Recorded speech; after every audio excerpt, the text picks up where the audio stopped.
تیسرا سوال آج کا، کیا غسل جنابت کو مؤخر کیا جا سکتا ہے، ڈیلے کیا جا سکتا ہے، یا فوراً ہی غسل کرنا واجب ہے؟ اس میں بھی پبلک میں مشہور ہے، اور وہ ایک حدیث کی وجہ سے مسکنسیپشن آ گئی۔ وہ حدیث کو شیخ البانی تو ضعیف کہتے ہیں، شیخ زبیر صاحب اسے حسن درجے کی کہتے ہیں۔ بہرحال میں نے اس کو جب دقت نظر سے دیکھا تو یہ مجھے بھی بالکل جعلی روایت یہ لگتی ہے، یہ کوئی گھسیٹ گھساٹ کی کوئی حسن درجے تک پہنچی ہوئی ہے۔ شیخ زبیر صاحب نے اسے صحیح نہیں، حسن درجے کی کہا ہے، اور میں درایتن بھی اسے ثابت کروں گا کہ یہ روایت بخاری اور مسلم کے ہی خلاف ہے۔ بل میں روایت بیان کر دیتا ہوں۔ سنن ابی داؤد میں 227 نمبر، سنن نسائی میں 262 اور مشکات میں 463 نمبر کہ آپ صلی اللہ علیہ وسلم نے فرمایا، سیدنا علی راوی ہیں اس کے، کہ جس گھر میں کتا، تصویر یا جنبی شخص ان تینوں میں سے کوئی ہو تو رحمت کے فرشتے اس گھر میں داخل نہیں ہوتے۔ تین چیزیں فرمائی، کتا نمبر 1، نمبر 2 تصویر، اور نمبر 3 جنبی شخص۔ اب تصویر یا مورت اس طرح کی جو عبادت کے طور پہ یا رسپیکٹ کے طور پہ سامنے لٹکی ہوئی ہوگی، البم میں ہوگی اس کا معاملہ الگ ہے، وہ میں نے مسئلہ نمبر 110A میں ایک سوال میں یہ بتا دی بات۔ ڈومیننٹلی کتا بھی آپ رکھ سکتے ہیں گھر کی باؤنڈری کے باہر، جس طرح پرانے زمانے میں آج کل بھی گاؤں میں حویلیاں ہوا کرتی ہیں، تو وہ ایک گھر کا دروازہ ہوتا ہے اور باہر ایک حویلی کا دروازہ ہوتا ہے، تو حفاظت کے لیے کتا یا شکار کے لیے رکھنا یہ ثابت ہے، یہ بخاری مسلم میں حدیث موجود ہے۔ شوقیہ رکھنے کی اسلام میں اجازت نہیں ہے کتے کو۔ لیکن بخاری میں الفاظ کیا ہیں؟ صحیح بخاری میں انٹرنیشنل نمبر کے مطابق 5949 اور مسلم میں بھی 5514، مشکات میں 4499، 4489۔ اس میں دو چیزوں کے الفاظ موجود ہیں کہ آپ صلی اللہ علیہ وسلم نے فرمایا جس گھر میں کتا اور تصویر یا کوئی مورت وغیرہ ہو وہاں پر رحمت کے فرشتے داخل نہیں ہوتے، جنبی شخص کا ذکر وہاں پر نہیں ہے۔ تو یہ حدیث بخاری اور مسلم کے بھی خلاف ہے، اور یہ روایت بھی صحیح درجے کی نہیں، حسن درجے کی، وہ بھی شیخ زبیر صاحب کہتے ہیں، شیخ البانی اسے منکر کہتے ہیں، کیونکہ یہ اپنے سے زیادہ سکہ راویوں کی اس میں مخالفت ہے بخاری مسلم کے اعتبار سے۔ اب میں 5 احادیث اس کانٹیکسٹ میں بیان کروں گا جو یہ بات بالکل شیخ البانی کے موقف کو سپورٹ کریں گی کہ یہ روایت بالکل جعلی ہے کیونکہ بخاری اور مسلم کے خلاف ہے۔ وہ 5 حدیثیں سن لیں۔ پہلی حدیث بخاری میں 288، مسلم میں 700 اور مشکات میں 453۔ اما عائشہ رضی اللہ تعالیٰ عنہ کا بیان ہے کہ جب آپ صلی اللہ علیہ وسلم جنبی ہوا کرتے اور آپ صلی اللہ علیہ وسلم ارادہ فرماتے کھانا کھانے کا یا سونے کا بغیر غسل کیے تو آپ صلی اللہ علیہ وسلم وضو فرما لیا کرتے تھے، یعنی آپ کھانا کھانے سے پہلے وضو کر لیتے، یا اگر آپ کا جنبی حالت میں ہی سونا ہوتا تو آپ صلی اللہ علیہ وسلم وضو فرما کے سو جایا کرتے۔ دوسری حدیث بخاری اور مسلم کی متفق علیہ حدیث، بخاری میں 285، مسلم میں 824، مشکات میں 451۔ سیدنا ابو ہریرہ رضی اللہ تعالیٰ عنہ کہتے ہیں کہ ایک دفعہ میں آپ صلی اللہ علیہ وسلم کے ساتھ بازار میں سفر کر رہا تھا، میں گھر سے نکلا اور بازار میں سے گزر رہا تھا تو آپ صلی اللہ علیہ وسلم نے میرا ہاتھ پکڑا اور پیار محبت کے ساتھ ہاتھ میں ہاتھ ڈال کے چلنا شروع کر دیا۔ یہ مشکات میں بھی 451 نمبر موجود ہے بخاری اور مسلم کی حدیث۔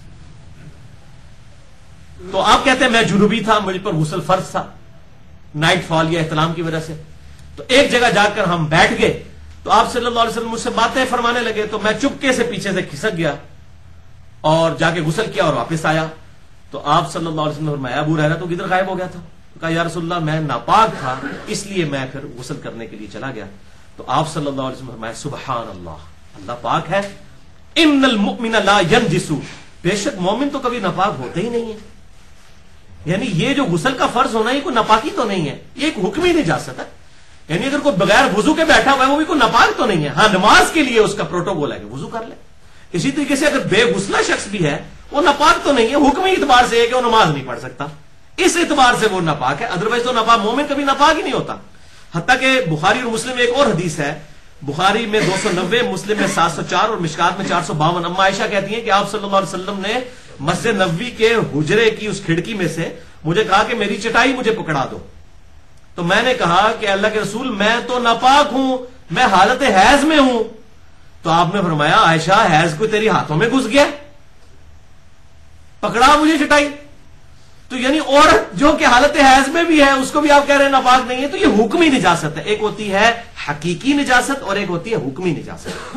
تو بال مسئلہ نمبر میرا 42، اس پہ ڈیٹیل 2 گھنٹے کا ریکارڈ ہے وضو غسل استنجا کے اوپر، جسے شوق ہو تو وہ دیکھ لے، اس کو یہ بات سمجھ آئے گی، یہ اس طریقے سے مسئلے نہیں ہے جس طرح لوگ سمجھتے ہیں۔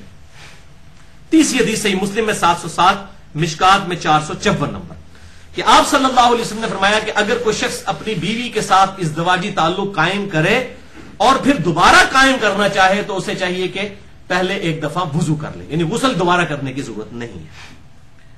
اس سے بھی یہ بات ظاہر ہوئی کہ غسل فوراً کرنے کی ضرورت نہیں ہے۔ چوتھی حدیث صحیح مسلم میں 708 اور مشکات میں 455، انس بن مالک کہتے ہیں کہ آپ صلی اللہ علیہ وسلم ایک ہی غسل کے ساتھ اپنی ساری بیویوں کے ساتھ ازدواجی تعلق فرما لیا کرتے تھے ایک رات کے اندر، غسل ایک دفعہ ہی کرتے تھے۔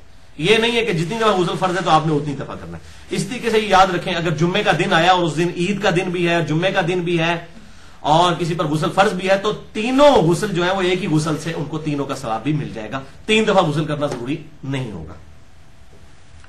اور یہ 5ویں حدیث میری فیوریٹ حدیث ہے، الحمدللہ یہ دین کی آسانی کے اوپر ایک بہترین حدیث ہے۔ سنن ابی داؤد میں 226، سنن نسائی میں 223 اور 224، سنن ابن ماجہ میں 1354، مشکات میں 1263۔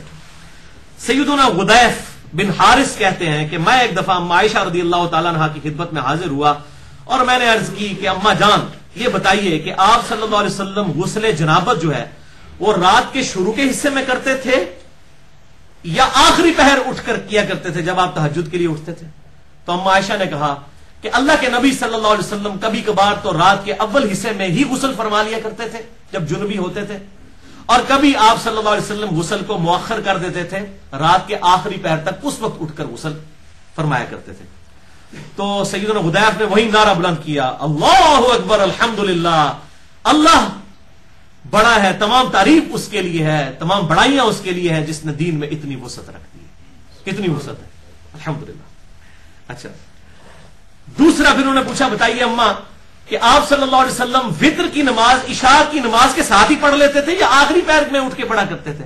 انہوں نے کہا بیٹا کبھی ساتھ ہی پڑھ لیا کرتے تھے اور کبھی آخری پہر اٹھ کر پڑھا کرتے تھے۔ پھر انہوں نے کہا اللہ اکبر الحمدللہ، تمام تعریفیں اس اللہ کے لیے ہے کہ جس نے دین میں اتنی آسانیاں رکھ دی الحمدللہ۔ پھر اس نے پوچھا اما یہ بتائیے کہ آپ صلی اللہ علیہ وسلم جو رات کی نفلی نماز تھی، تہجد کی یا قیام اللیل کی یا نماز وتر، اس میں آپ اونچی آواز کے ساتھ قرات کیا کرتے تھے یا آہستہ آواز کے ساتھ؟ تو آپ نے فرمایا بیٹا کبھی اونچی آواز سے بھی کر لیتے تھے اور کبھی آہستہ آواز کے ساتھ۔ پھر انہوں نے کہا اللہ اکبر الحمدللہ، تمام بڑائیاں اللہ کے لیے ہیں، تمام تعریفیں اللہ کے لیے ہیں جس نے دین میں اتنی وسعت رکھی ہے۔ اس لیے میں کہتا ہوں یہ بہترین حدیث ہے دین میں آسانی کے اعتبار سے۔ باقی جسے شوق ہو تو نماز وتر پر میرا مسئلہ نمبر 130 ہے، قیام اللیل اور تراویح پر مسئلہ نمبر میرا 20 ہے، اور وضو غسل استنجا اور تیمم کے اوپر مسئلہ نمبر 42 ریکارڈڈ موجود ہے، جسے شوق ہو تو دیکھ سکتا ہے۔